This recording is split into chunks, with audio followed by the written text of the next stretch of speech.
June. Why do we have a petition? We need one day to call our own. One day to call Environmental Sensitivities Day, which is May 12th. And we need this to be recognized by the National Assembly of Quebec. This is a day for many things. There is a day for many things like shoes, for instance.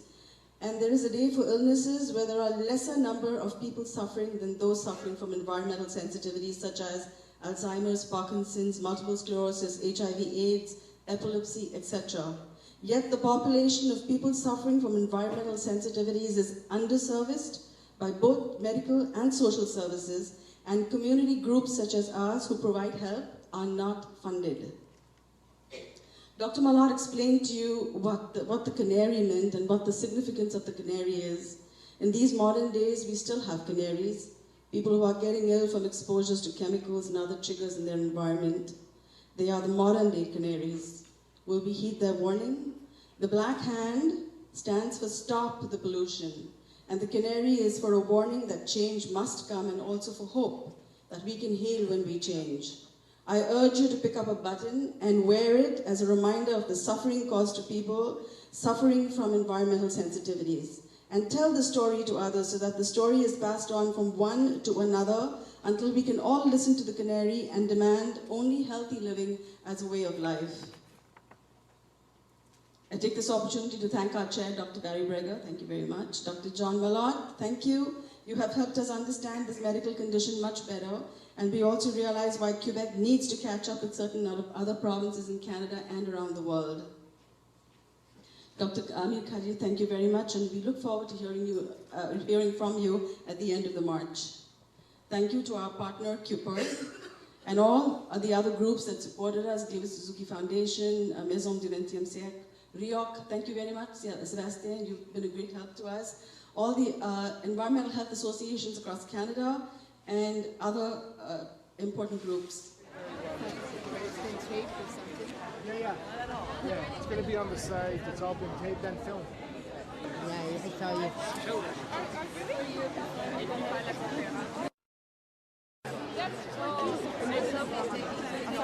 I saw. Niagara region where I live, people think I'm mid to late 20s. Anything goes, you know me. How are you?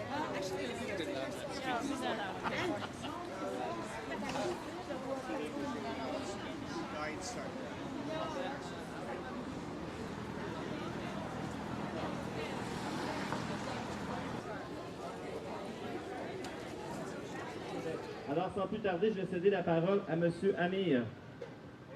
Merci. D'abord, bravo pour l'Association pour la santé environnementale du Québec.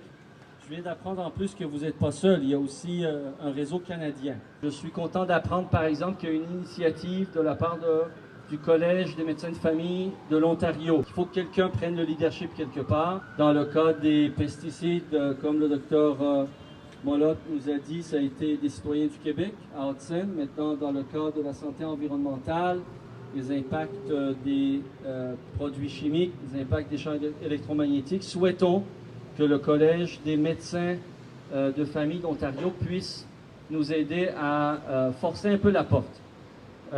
Maintenant, je viens d'apprendre une bonne nouvelle.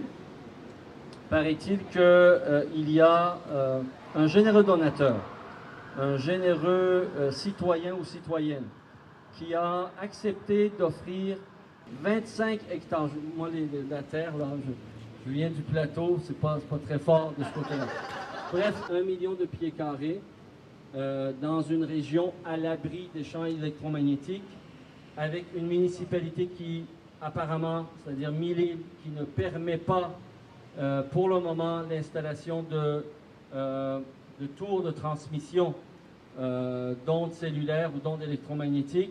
Donc, l'association vient d'obtenir l'accord du propriétaire de ce terrain pour que ça puisse être mis à la disposition de gens qui souffrent d'hypersensibilité aux ondes électromagnétiques. Donc, c'est un premier pas.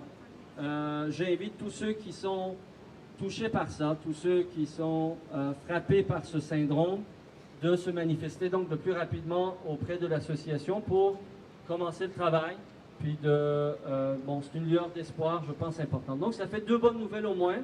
La troisième bonne nouvelle, c'est que dans les modestes moyens que j'ai, je vais essayer de sensibiliser M. Bolduc, la santé publique. On vient d'échanger de l'information avec Dr Molotte. On va essayer d'identifier quelques alliés dans les facultés de médecine, au niveau des responsables publics, pour, je ne sais pas encore quoi, mais faire quelque chose pour que le syndrome soit reconnu, que médicalement on y accorde l'attention appropriée, qu'on surmonte donc les objections, malheureusement l'attentisme qu'il y a dans le secteur médical parfois vis-à-vis des problèmes qui sont graves, mais qui, comme la reconnaissance de ces problèmes, bousculerait tellement d'intérêts, les gens préfèrent ne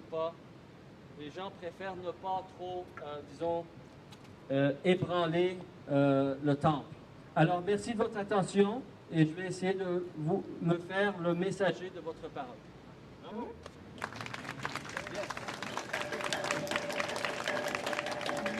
I cannot talk about just now, but it's going to take us on another level on the map, and everybody's going to know about the work that we do. And for that, volunteers are welcome. Ideas are welcome. Please contact us. It is your group. Just go on the website and call us. And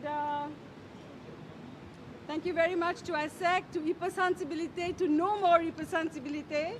And I think what we want in the group is to have a 0 membership.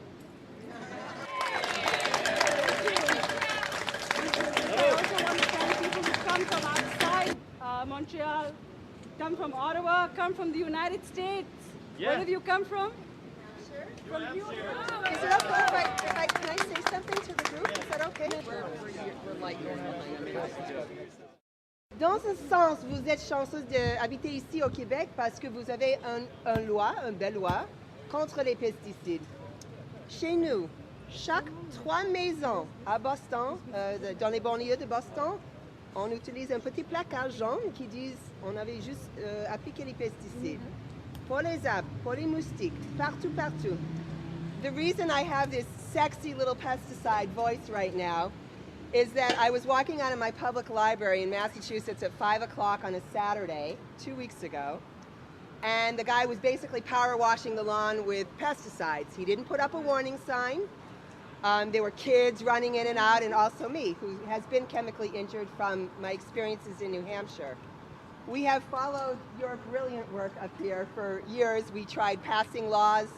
Unfortunately, the Tea Party came into power. We would show up with 300 pages of studies. The pesticide industry, all 12 of the lobbyists, would show up with a piece of paper and lots of money in their pockets.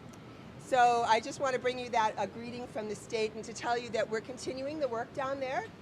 Our organization, the Leah Collective, has been helping us pass laws in New Hampshire, in Maine, and hopefully Massachusetts. But we look to you guys as an inspiration on the pesticide issue. And hopefully in 5 years, we'll look for you as an inspiration about the multiple chemical sensitivity issue as well. So I thank you all for all the work that you are all continually doing. Very good. Bravo. Yeah. Yep. Thank you.